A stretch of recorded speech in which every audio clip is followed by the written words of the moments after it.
गाऊं प्यारे तुमको रिझाऊं बाके भी हरि तेरी आरती गाऊं कृष्ण रवि तेरी आरती गाऊं आरती गाऊं प्यारे तुमको रिझाऊं आरती गाऊं प्यारे कृष्ण मुरली तेरी आरती गाऊं बाके भी हरि तेरी आरती गाऊं आरती गाऊं प्यारे तुमको रिझाऊं बाके भी हरि तेरी। ये बात बिहारी लाल की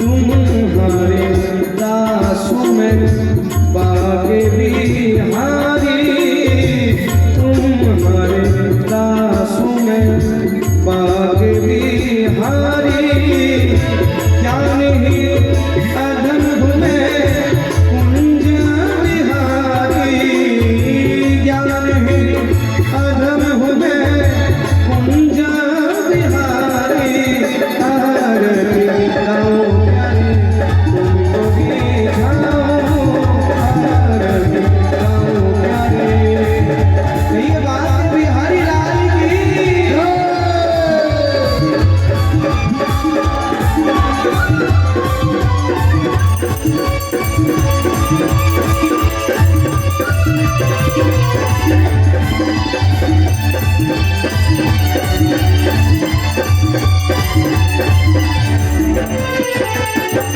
तुम तो दयालु प्रभु इस सारे जग में तुम तो दयालु प्रभु इस सारे जग में रख लेना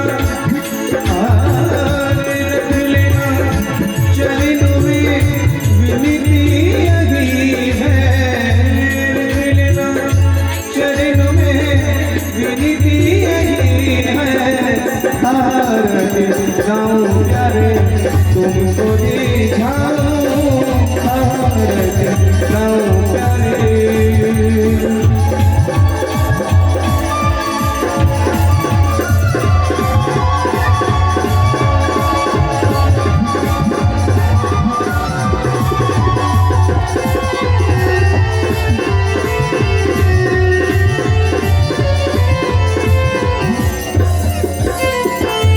तुम्हारे दासों में बाके बिहारी तुम्हारे दासों में बाके बिहारी ज्ञान ही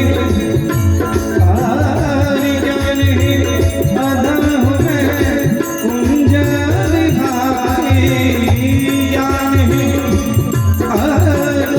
अधम से भी अधम हुए कुंज बिहारी आरती गाऊं प्यारे तुमको रिझाऊं आरती गाऊं प्यारे कृष्ण मुरली तेरी आरती गाऊं बाके हरि तेरी आरती गाऊं आरती गाऊं प्यारे तुमको रिझाऊं आरती गाऊं प्यारे। कर्पूर गौरव करुणावतारं विज्ञान तारं सदा वसन्तं हृदयारविन्दे भवं भवानि दैवं नमामि। हरे कृष्ण कृष्ण कृष्ण हरे हरे हरे राम राम राम हरे हरे।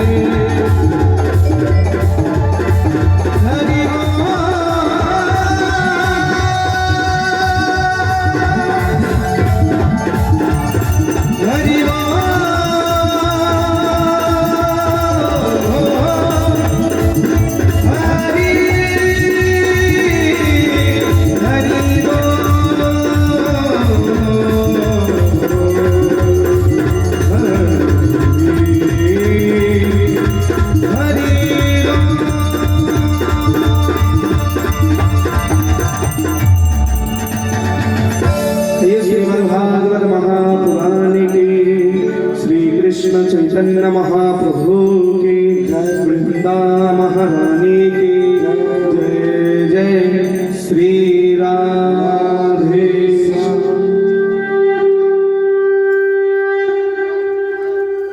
সুধী ভক্তমণ্ডলী বাঁকে বিহারী ধামের পক্ষ থেকে যথাযোগ্য স্থানে আপনাদের প্রণাম, ভালোবাসা, শুভেচ্ছা ও আশীর্বাদ রইল।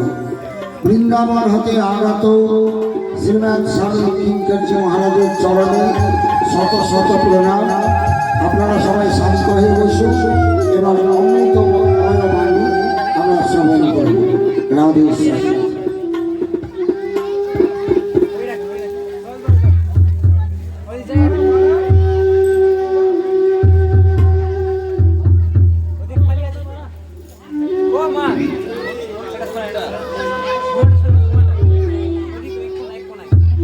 সকলে বলুন নির্দায়ী গৌর প্রেমানন্দে হরি বল।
अखंड मंडलाकारं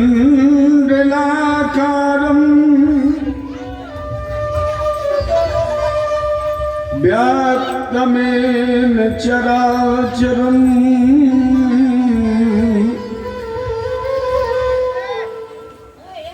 तत्पदं दर्शितं मेन तस्मै श्री गुरुवे नमः। कृष्णाय वासुदेवाय हरये परमात्मने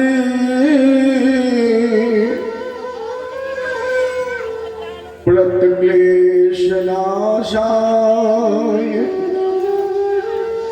गोविंदाय नमो नमः।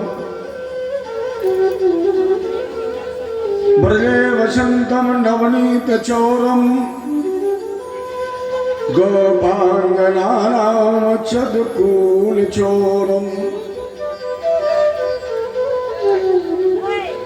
अनेक जन्मा जित पाप चौरम् चौराग्रगण्यं पुरुषं नमामि। नारायणं नमस्कृत्य नरं चैव नरोत्तमम् देवीं सरस्वतीं व्यासं ततो जयमुदीरयेत्।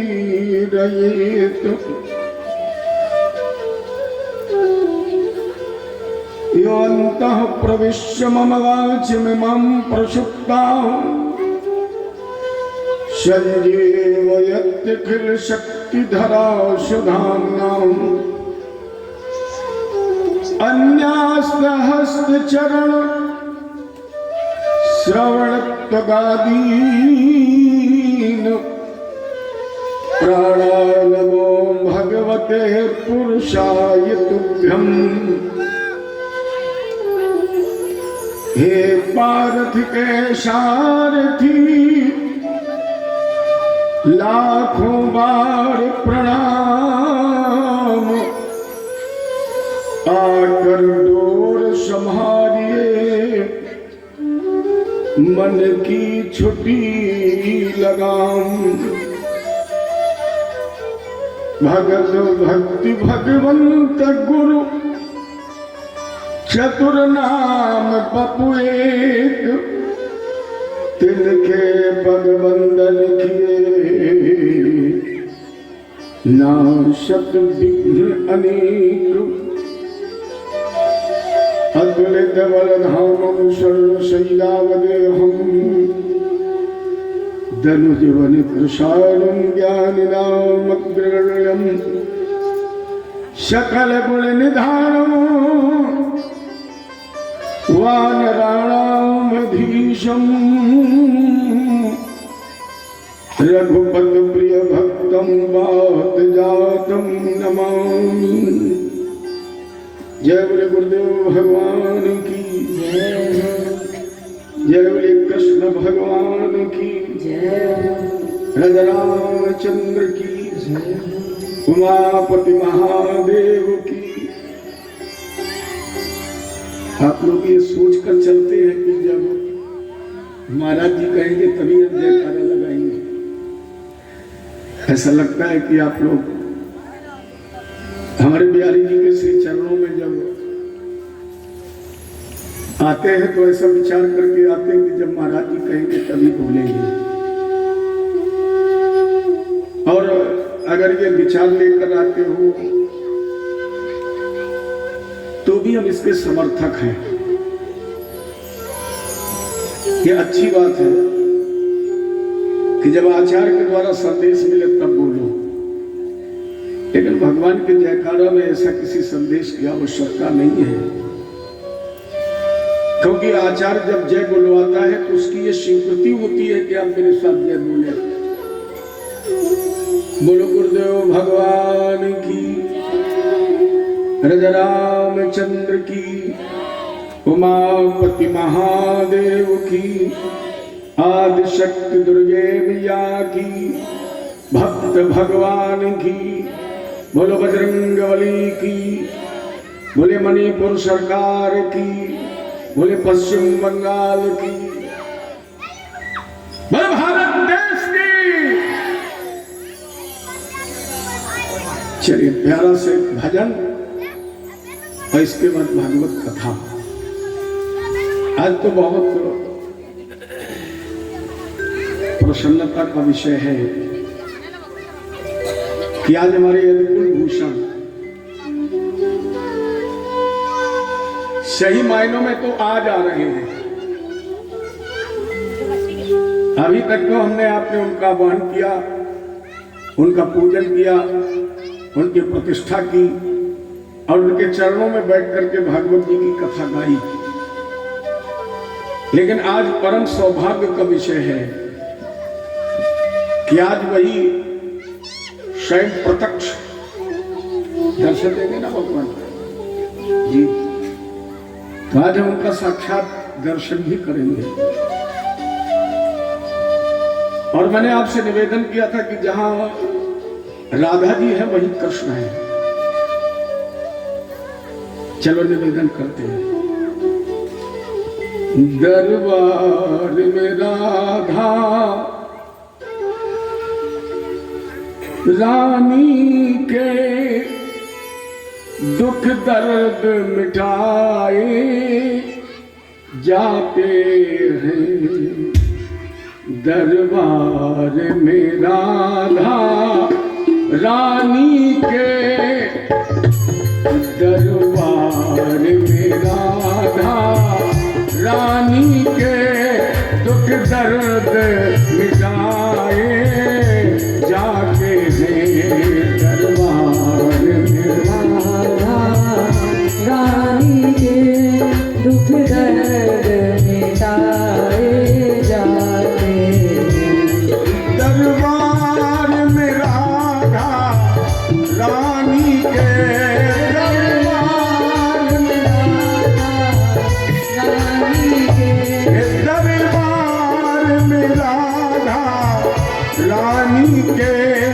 दुख दर्द मिटाए जाते हैं दुनिया की सताए लोग यहाँ दुनिया की सताए लोग यहाँ सीने से लगाए जाते हैं।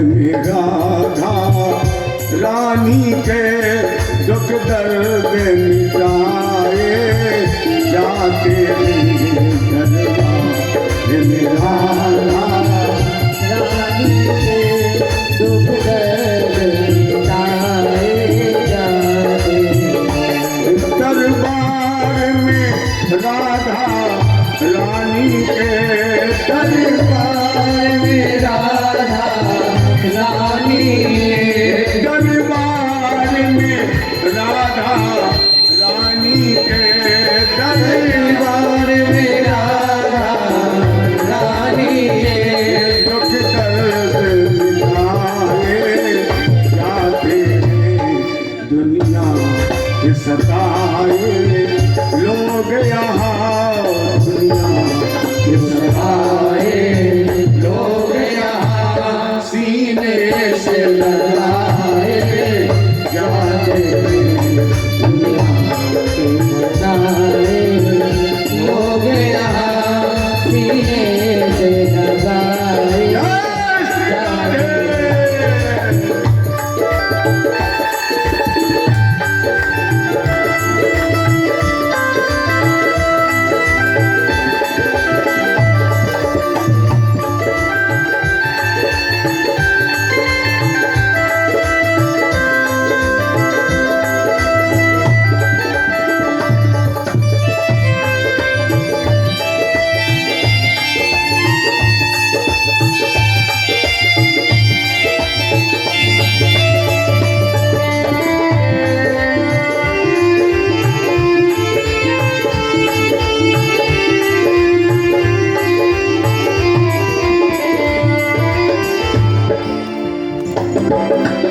संसारी सही रहने को यहाँ दुख ही दुख है सहने को यहाँ संसार सही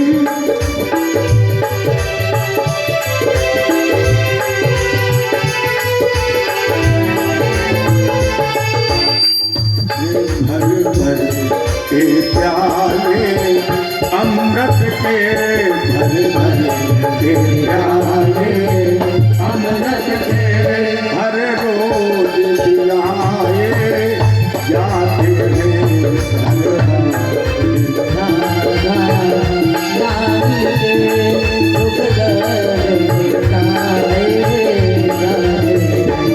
दरबार में राधा रानी के दरबार में राधा रानी के दुख दर्द मिटाए जाते हैं दुख दर्द मिटाए जाते दुनिया सताए लोग यहाँ सीने से लगाए जाते हैं।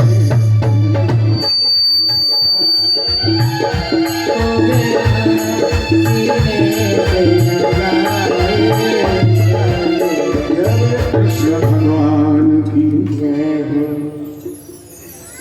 वामन भगवान के चरण भवन के रूप में प्रकट ब्रह्मा के कमंडल में बंद भागीरथ के अथक प्रत्न से भारत भूमि को पवित्र करने वाली कल कलश नाशिनी प्रातः स्मरणी मोक्षदायिनी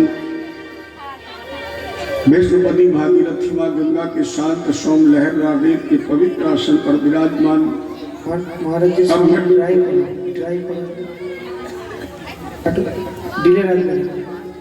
मन्यु पुत्र उत्तरानंदन उत्तराभिमुख दिग्विजय का सार्वभौम सम्राट कर्मयोगी परीक्षित और 66 पर विराजमान श्री सूत जी महाराज, जिनके मध्य में श्रीमद् भागवत वार्ता अंतर्गत हम आज चतुर्थ दिवस में प्रवेश कर चुके हैं। और मैंने कल निवेदन किया था कि भगवान का मत्स्य अवतार हुआ, तो राजा परीक्षित ने एक प्रश्न किया, महाराज जी भगवत हो तुम इच्छामि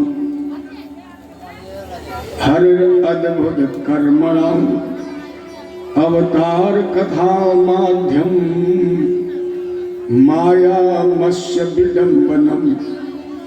ये बड़ा अद्भुत क्रिया है भगवान की। मछली बन गए, मत्स्य बन गए, तो इन्होंने इस अवतार में कौन सी क्रिया संपादित की है, ये हमें बताइए। शुद्धो जी ने कहा, राजेंद्र पिछले कल्प में ब्रह्म नामक नैमित्तिक प्रलय हुआ था, और जब प्रलय होती तो ब्रह्मा जी को नींद आने लगती है। जैसे ब्रह्मा जी को नींद आई तो इनके मुख से वेद निकल पड़े, और इन वेदों को आवाज इसकी সাউন্ডটাকে পুরো ড্রাই করে আর শুধু রিভার্ব দাও, পুরো ড্রাই করে শুধু রিভার্ব, আর কিছু না।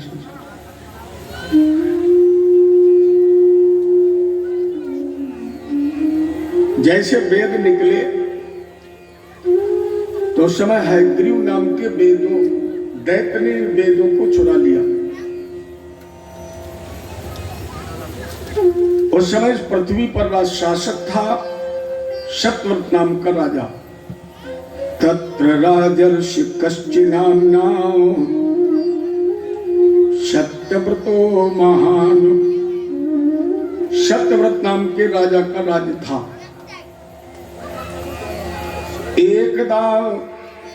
एक बार कृतमालायाम कुर्वतो जल तर्पणम। एक बार यही राजा शतव्रत नाम का कृतमाला नाम की नदी में स्नान कर रहा था। और हम आप जब स्नान करते हैं तो या तो सूर्य को जल देते हैं या अपने पूर्वजों को पितरों को जलांजलि देते हैं। तो शतव्रत में भी वही क्रिया करने के लिए स्नान के बाद जैसे अंजलि में जल दिया तो उस अंजलि में एक छोटी मछली का बच्चा आ गया, और उस मछली के बच्चे ने कहा, राजेंद्र नाम एतदलम राजन सुखम वस्तु मुदच्चनम प्रथमेहम। महाराज जी प्रथुदेहि पदम मह्यम त्वाम शरणम गता। राजेंद्र मैं बहुत छोटी हूं, और अगर आपने मुझे इस नदी में छोड़ दिया तो इस नदी की जितनी बड़ी मछलियां हैं वो हमें खा जाएंगी, इसलिए हम आपकी शरण में हैं। अब यहां ध्यान देने की बात है कि परमात्मा क्या केवल उस नदी की मछली की तरफ इशारा कर रहे हैं? भगवान तो जगत व्यवहार में यह संदेश दे रहे हैं कि यहां नियम है, बड़ा छोटे को खाता है, केवल मछली नहीं। जितना बड़ा है वो कोशिश करता है कि हम छोटे को खाएं। जैसे आपके पड़ोस में अगर बढ़िया महल बना है तो आप महल की छत्र छाया में रह लेंगे, लेकिन महल वाला ये सोचेगा कि इसकी झोपड़ी किसी तरह नष्ट कर दी जाए। यही भगवान इशारा कर रहे हैं कि अगर इस संसार रूपी सागर में आपने मुझे छोड़ दिया तो इसके अंदर जितनी भी बड़ी मछली है वो सब हमें खा जाएंगे, इसलिए मेरी रक्षा करो। लेकिन राजेंद्र जरा विचार करो कि जो तुम्हें नष्ट कर रहे हैं जो तुम्हें खाने की कोशिश कर रहे हैं, क्या इस संसार में वो अमर रहेंगे? एक संत ने यहां बड़ा सुंदर भाव दिया, जरा समझिए। एक एक शब्द इसका कीमती है। कुछ पल की जिंदगानी एक रोज है सबको जाना, बरसों की क्या तू सोचे, पल का नहीं ठिकाना। कुछ पल की जिंदगानी एक रोज है सबको जाना, बरसों की क्या तू सोचे, पल का नहीं ठिकाना। कुछ पल की जिंदगानी एक रोज सबको जाना, बरसों की क्या तू सोचे, पल का नहीं ठिकाना।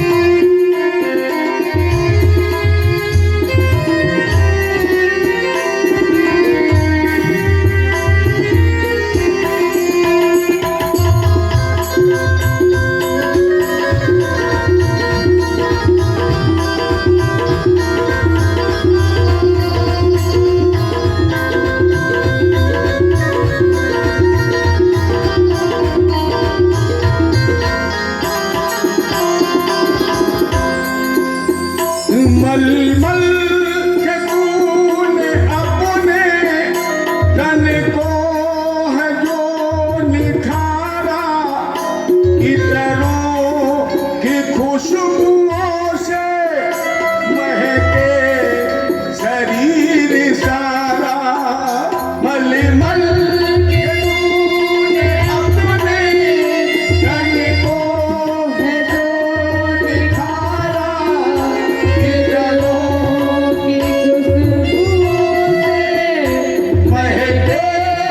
शरीर सारा महके शरीर सारा।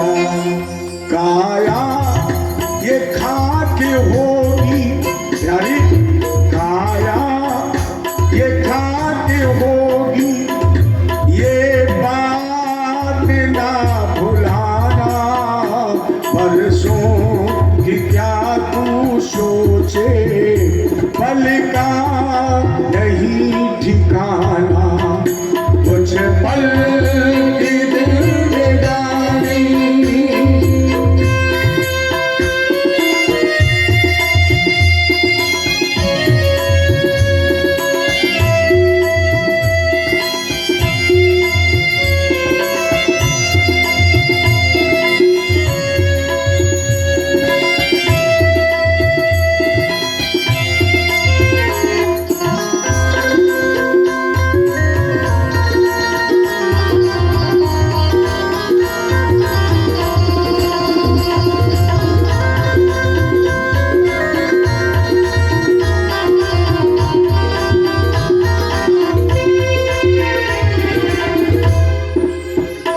मन है हरि का दर्पण, मन में इसे बसा लो, करके तू काम अच्छे, कुछ पुण्य धन कमा ले। मन है हरि का दर्पण, मन में इसे बसा लो, करके तू काम अच्छे कुछ धन कमा लो।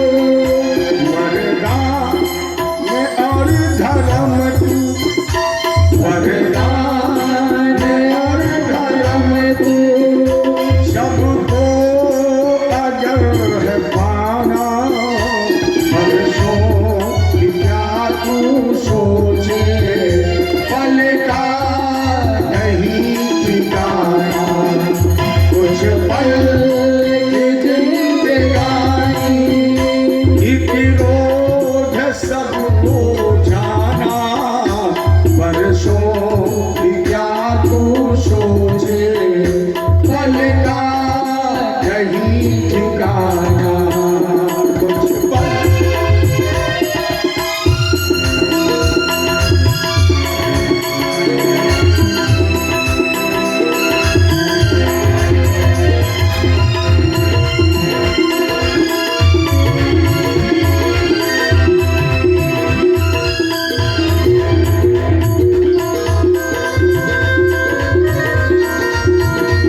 ध्यान दें, आएगी वो घड़ी जब कोई न साथ होगा, कर्मों का तेरे सारे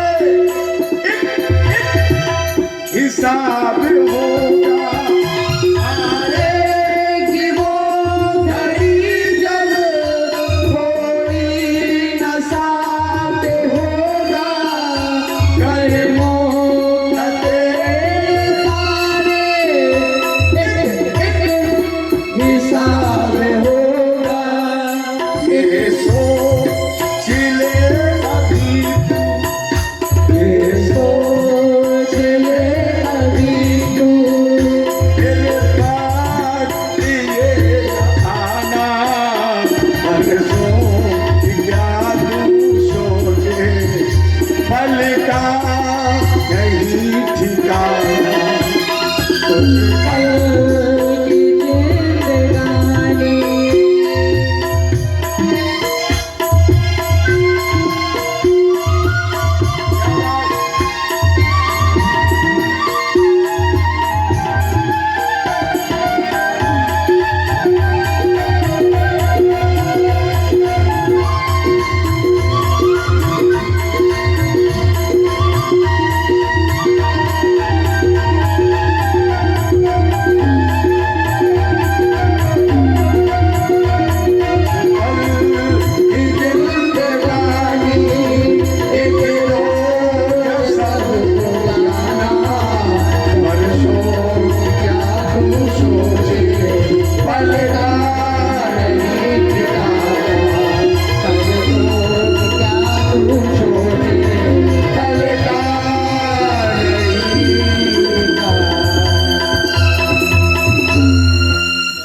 बरसों की क्या तू सोचे, पल का नहीं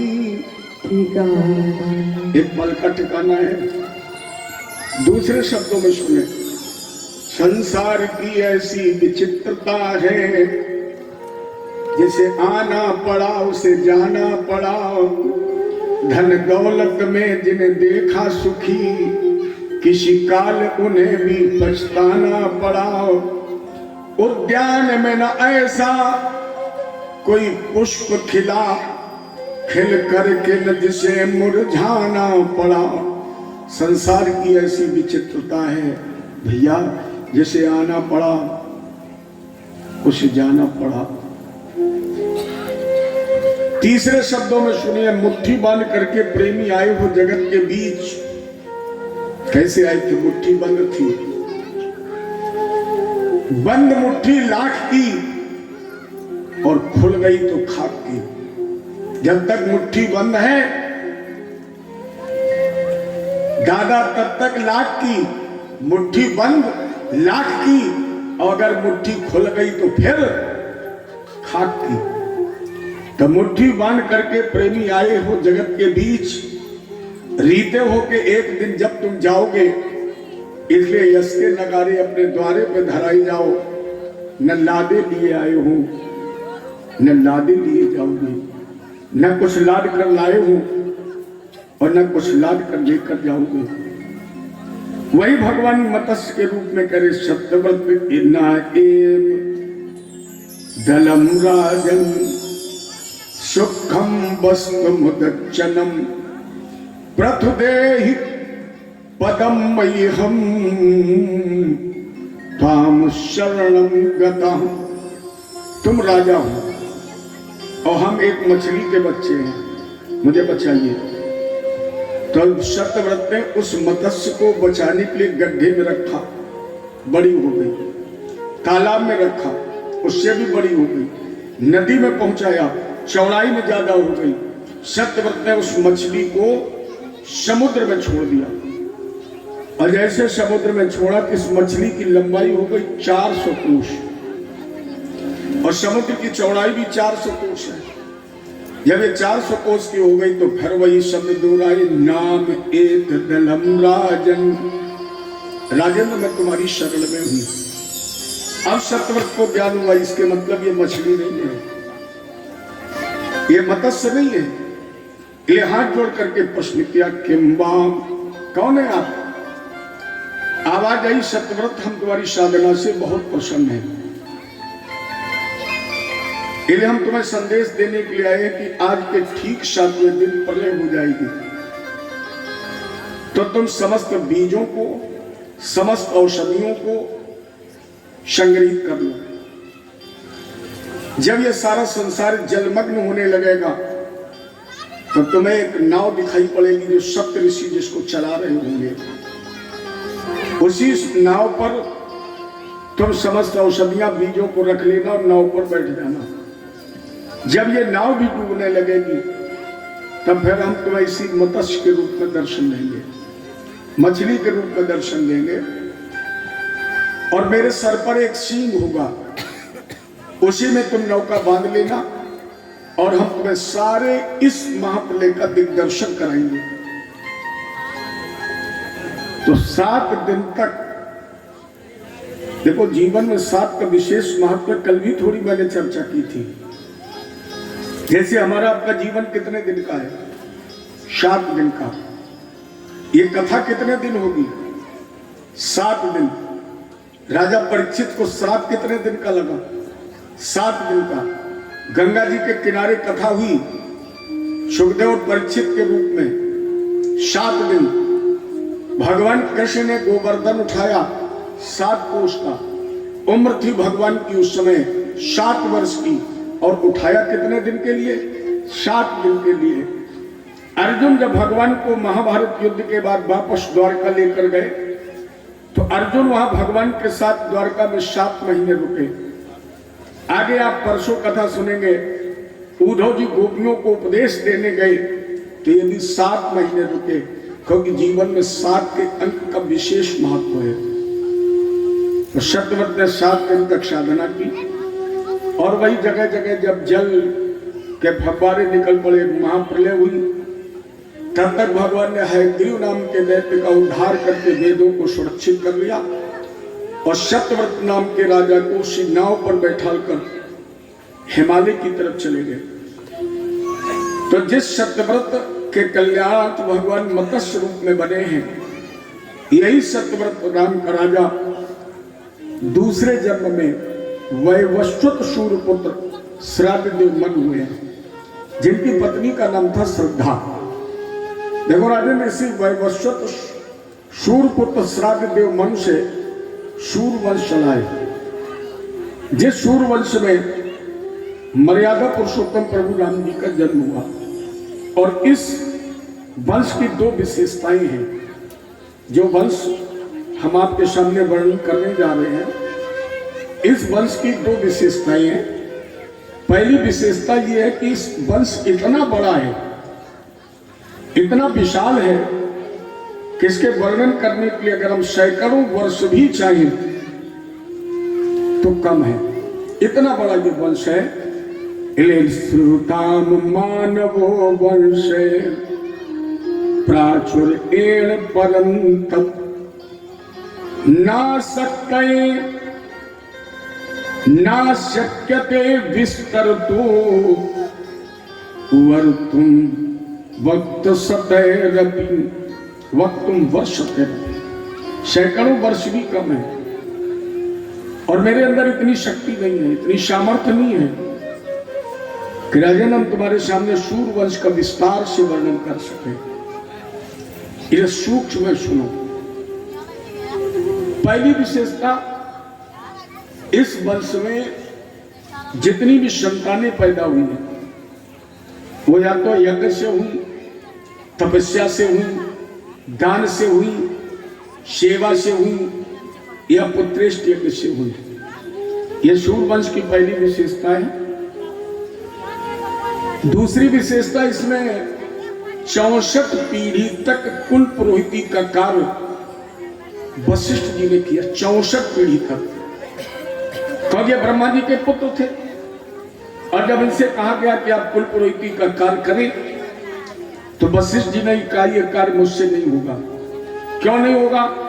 बोले उपरोहित कर्म अति मंदा वेद पुराण श्रमत कर निंदा। ये पुरोहिती कार्य मुझसे नहीं होगा, क्योंकि इसकी निंदा वेद शास्त्र पुराण उपनिषद करते हैं, तो वे निंदनीय कार्य नहीं करेंगे।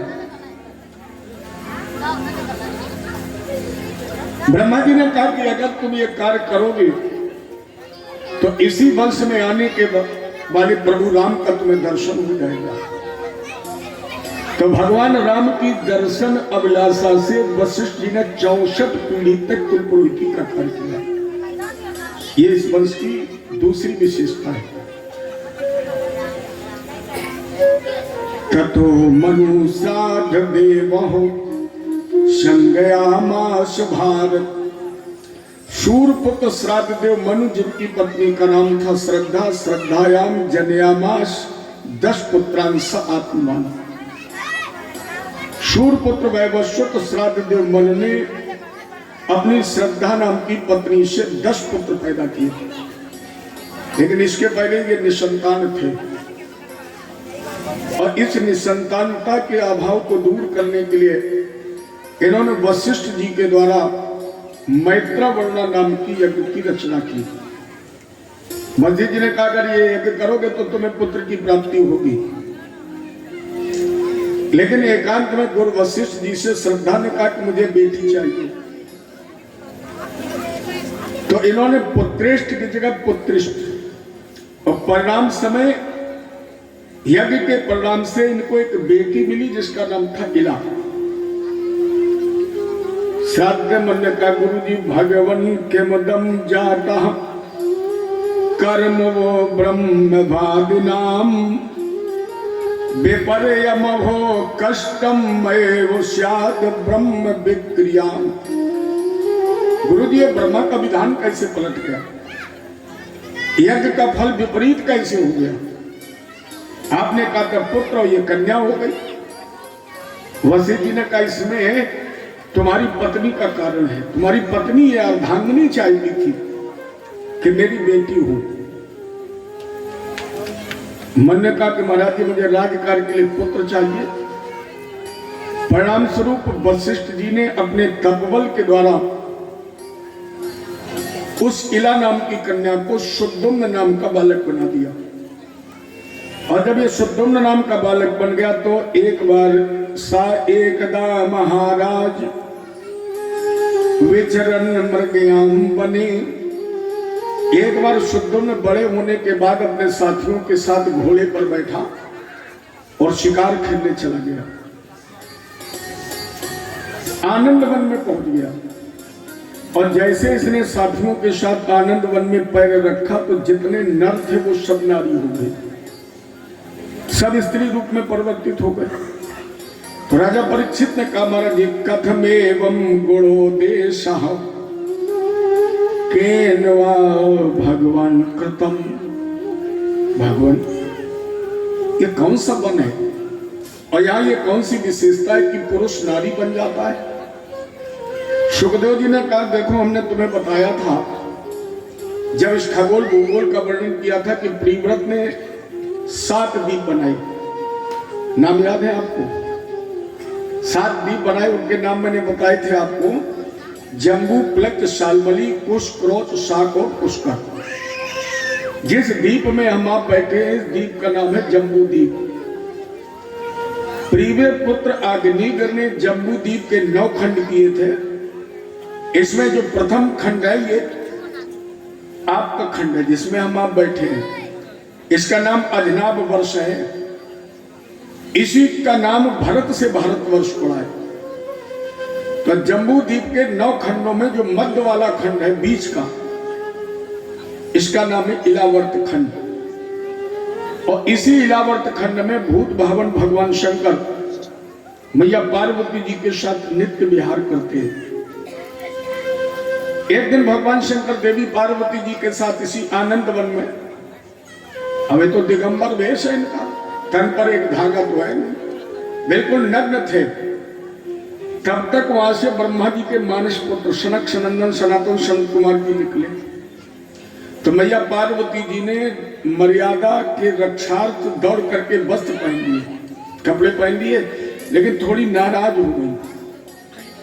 तो शंकर जी ने माता पार्वती जी को प्रसन्न करने के लिए उस वन को श्राप दे दिया कि देवी आज के बाद इस वन में जो भी पुरुष प्रवेश करेगा वो नारी रूप में परिवर्तित हो जाएगा।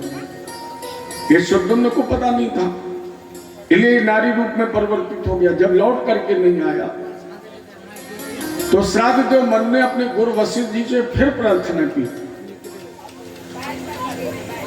और प्रार्थना करके तपस्या के प्रभाव से उन्होंने 10 पुत्र और पैदा किए। लेकिन ये 10 पुत्र भी तपस्या से पैदा हुए, जिसमें पहले पुत्र का नाम था प्रखर, दूसरा कवि, तीसरा करुषक, चौथा धृष्ट, शर्याती, नग आदि 10 पुत्र इनके पैदा हुए। लेकिन इनको ज्येष्ठ पुत्र से विशेष प्रेम था। ये वशिष्ठ जी से जब इन्होंने आग्रह किया तो वशिष्ठ जी ने मैया पार्वती जी की तपस्या की और देवी पार्वती जी को प्रसन्न करके इन्होंने शुद्धुम्न को 6 महीने के लिए नारी और 6 महीने के लिए पुरुष। तो जब ये पुरुष रूप में परिवर्तित हो जाता था तो राजकाज करता था, नारी बन जाता था तो राजवंश में प्रवेश कर जाता था। मंत्रियों को ये बात अच्छी नहीं लगी। परिणाम स्वरूप इस शुद्धुम्न ने राज्य का परित्याग कर दिया, लेकिन राज्य बांट दिया। इसके 3 पुत्र और पैदा हुए थे। नारी रूप में इसने चंद्रमा के पुत्र बुध से प्रेम किया, जैसे एक पुत्र पैदा हुआ था जिसका नाम रखा गया था पुरुरवा। ये वो पुरुरवा है जैसे चंद्रवंश की वृद्धि हुई और आगे चलकर भगवान कलशी में अवतार हुआ। लेकिन ये प्रसंग हम तुम्हें आगे चल करके सुनाएंगे। शुद्धुम्न ने राज बांट दिया 2 भागों में, उत्तर और दक्षिण। उत्तर क्षेत्र का राज्य दिया चंद्रवंशियों को और दक्षिण का राज्य दे दिया शूरवंशियों को। इसमें प्रभु राम जी का प्रकट हुआ। 10 पुत्रों से में से एक पुत्र का नाम था शर्याती, जिसकी कन्या का नाम था सुकन्या। शर्यातिर्मानभो राजं ब्रह्मस्ता बभूवहे सुकन्या नाम कस्यासीत कन्या कमल लोचना। शर्याती के कन्या थी जिसका नाम था सुकन्या। एक बार शर्याती अपनी बेटी के साथ कुछ प्रजा को लेकर तीर्थाटन कर रहे थे। च्यवन ऋषि के आश्रम पर पहुंच गए। च्यवन वहां तपस्या कर रहे तो इतनी प्रगाढ़ तपस्या कर रहे थे कि इनके शरीर पर दीमक मिट्टी ने घर बना लिया। दीमक के अंदर, मिट्टी के अंदर घर में बैठे और उसमें 2 छेद थे। उन छिद्रों से प्रकाश निकल रहा था, ज्योति तेज। शर्याती भ्रमण कर रही थी, सुकन्या भ्रमण कर रही थी। सुकन्या ने सोचा ये दीमक मिट्टी का घर है और इसमें से ये प्रकाश कहां से आ रहा है। तो सुकन्या ने जिज्ञासा वश कुश इसकी पैती बनाई जाती है, इसके 2 टुकड़े उठाए और उन्हीं छिद्रों में चला दिए। और जैसे वो कुश के टुकड़े छिद्रों में चले तो प्रकाश आना बंद हो गया, उसके बदले खून निकलने लगा, रक्त बहने लगा। सुकन्या घबरा गई, लेकिन ये विचित्र कार्य इन्होंने अपने पिता को नहीं बताया। ये जो प्रकाश था ना, ये च्यवन के खुले हुए नेत्रों का था। और जब सुकन्या ने कुश के टुकड़े चलाए तो च्यवन के नेत्र नष्ट हो गए, अंधे हो गए। परिणाम स्वरूप सारी प्रजा को कष्ट हुआ। च्यवन ने शर्याती से कहा कि राजेंद्र, अगर तुम कल्याण चाहते हो तो जिस लड़की ने मुझे अंधा किया वही मुझे पति बनाए, वो मेरी सेवा करे। तो सुकन्या ने अंधे च्यवन को अपना पति बना लिया। लेकिन भारत में शक्ति देखिए माताओं में कितनी है। बगैर शक्ति के शिव भी 100 है। बगैर शक्ति के शिव भी 100 है। और अगर पूरे विश्व में नारी शक्ति को किसी ने पहचाना है तो केवल भारतवासियों ने। अच्छा, ये ताकत रावण भी पहचानता, क्योंकि रावण के राज की जितनी भी मुख्य चौकियां थी वहां का इंचार्ज उसने नारी को ही बनाया। हर जगह चौकी का इंचार्ज नारी है। विश्वामित्र का जहां यज्ञ होता था वहां चौकीदार कौन थी? ताड़का। समुद्र के अंदर लंकनी, लंका में त्रिष्टा, दंडकारण्य में शूर्पणखा। और भारतवासियों ने तो इतनी नारी शक्ति को पहचाना है कि हमने हर रूप में नारी की पूजा की है। माता हमारी ध्यान देना, हमने हर रूप में नारी की पूजा की है। अगर हम गंगा जी की पूजा करते हैं तो भी तो नारी है। हम आप कहते हैं गंगा माँ। तुलसी की पूजा करते हैं आपके प्रत्यक्ष बंदा, ये भी तो नारी है। गाय की पूजा करते हैं वो भी तो नारी है। और वर्ष में कम से कम 2 बार नवदुर्गा का व्रत करते हैं वो भी तो नारी है। और हम भले ही रोज ना बोले, लेकिन 26 जनवरी और 15 अगस्त को शायद बच्चा बच्चा हाथ में तिरंगा लेकर के जयकारा लगाता है, भारत माता की जय। माने हमने तो यहाँ की मिट्टी को भी मां का दर्जा दिया है, क्योंकि नारी कभी सुना है कोई कहता अमेरिका माता की जय, पाकिस्तान की जय? नहीं, कोई नहीं कहता चीन और रूस माता की जय। लेकिन हम आप आज भी कहते हैं भारत माता की। इतने तेज बोलोगे भारत माता की। और भगवान इसीलिए भारत में आते हैं। फिर यहां समझने की कोशिश करिए, सारी भूमि गोपाल की, लेकिन भगवान भारत को छोड़कर और कहीं नहीं गए। 24 अवतार हुए भगवान के, लेकिन हर अवतार अपने भारत में ही हुआ। लोगों ने पूछा कि क्या भगवान भी पक्षपात करते हैं? अगर पक्षपात नहीं करते तो भगवान रूस, चीन, अमेरिका, जापान में क्यों पैदा नहीं हुए, भारत में ही क्यों पैदा हुए? इसका सबसे सरल उत्तर है, किसी को भी जन्म लेने के लिए मां की गोद चाहिए। किसी को भी इस पृथ्वी पर आने के लिए गोद चाहिए। किसी देश ने अपने देश की मिट्टी को मां का दर्जा नहीं दिया, लेकिन हमारे देश की मिट्टी को मां का दर्जा दिया गया। भगवान ने कहा भारत मां है, इसलिए इस मां की गोद में ही मुझे खेलना है। भगवान इसलिए वैकुंठ को छोड़कर जब भी आए तब अपने भारत में आए। तब भारत में आए, क्योंकि भारत तो मां है, भारत माता है। तो भगवान के मन में भी जब हमारे आपके बीच में खेलने की इच्छा होती है कि हम अपने भक्तों के साथ खेलेंगे, तो भगवान भारत मां की गोद में आ जाते हैं। थोड़ी और चर्चा करूंगा आपकी, क्योंकि पश्चिम बंगाल की माताएं कहीं हमारे यहां से अच्छी है। हालांकि हमारे यहाँ के लोग सुनेंगे तो जब हम लौट के जाएंगे तो कुछ माताएं नाराज भी होंगी, शिकायत भी करेंगी। शिकायत करेंगी और वो कहेंगी महाराज जी तुम बड़े दल बदलू हो कि जब उत्तर प्रदेश में रहते हो तो यहाँ तारीफ करते हो। लेकिन वास्तव में आज मुझे ऐसा लग रहा है कि आप कहीं अच्छी है हमारे उत्तर प्रदेश से, क्योंकि यहाँ तो मुझे कोई ऐसी महिला दिखाई नहीं पड़ रही है जिसके मस्तक पर तिलक शोभा न पा रहा हो।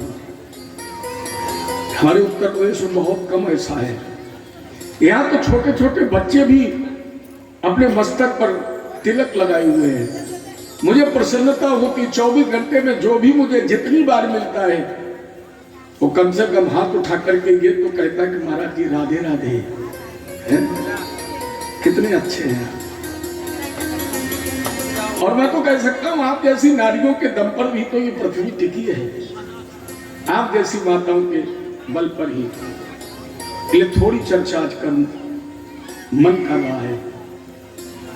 एक बार बहुत गौर से सुनना, और ये बताने का मतलब है कि आप अपनी सोई हुई ताकत को जगाइए। जो सो रही है ना शरीर के अंदर ताकत, इसे जगाइए। एक बार अमेरिका में प्रवचन हो रहा था, हमारे हरिद्वार के एक संत बोल रहे थे और यही कह रहे थे कि हमारे देश की नारियों में वो ताकत है जो भगवान को भी इस पृथ्वी पर अवतरित कर सकती है। अमेरिका के एक नागरिक ने खड़े होकर के कहा, "हे महाराज रुक जाइए।" क्यों? अरे बोले भारत की माताएं क्या कर सकती हैं? क्यों? बोले भारत की नारियां रोटी बना सकती हैं, अपने पति के कपड़े धो सकती हैं, परिवार पाल सकती हैं, चौका बर्तन कर सकती हैं, पति की सेवा कर सकती हैं, परिवार चला सकती है, इसके अलावा और क्या कर सकती है? लेकिन मेरे देश की नारी को देखिए, अमेरिका को बहुत बड़ा दम है झूठ बोलने का, और वो साफ झूठ बोल गया कि मेरे देश की नारियां तो अंतरिक्ष लोक में जाती हैं। झूठ इसलिए है कि अमेरिका में 2 लड़कियां गई अंतरिक्ष में, लेकिन वो दोनों मूल भारत की हैं। एक का मिशन नाकामयाब हो गया, कल्पना चावला का, दूसरे अपने मिशन में कामयाब हो गई, सुनीता विलियम्स। ये दोनों अमेरिका से अंतरिक्ष में गई, लेकिन इनका संबंध तो मूल भारत से है। किसी ने कहा हमारे देश की नारी तो गोली कट्टा तमंचा चलाती है। किसी नागरिक ने खड़े होकर के कहा कि मेरे देश की नारियां बारूद इकट्ठा करती हैं, मेरे देश की नारियां तो आतंकवाद अधर्म बढ़ाती हैं। भारत के नागरिक ने खड़े होकर के कहा, मूर्ख, इसके मतलब तुमने भारत की नारी की ताकत को पहचाना ही नहीं। क्योंकि हमारे देश की नारी जिस समय अपनी ताकत को पहचानती है उस समय अंतरिक्ष लोक में नहीं जाती है। मेरे देश की नारी जिस समय अपनी ताकत को पहचानती है उस समय वो गोली कट्टा तमंचा का निर्माण नहीं करती है, बल्कि मेरे देश की नारी जिस समय जागती है तो उस समय ब्रह्मा विष्णु और महेश को भी 6-6 महीने का बच्चा बना के अपनी गोद में खिलाती है। ये भारत की नारी की ताकत है। सुना होगा आपने अनुसुईया जी का नाम। अनुसुईया जी ने भगवान को 6-6 महीने का बच्चा बना के गोद में खिला दिया। अब जिस देश की नारी भगवान को बुलाकर अपनी गोद में खिला सकती है, बताइए उसे वहां तक जाने की जरूरत है? अरे उसकी गोद गर्द हो तो खुद ही चल कर आए। और इतना नहीं, मेरे देश की नारी जिस समय अपनी ताकत को पहचानती है उस समय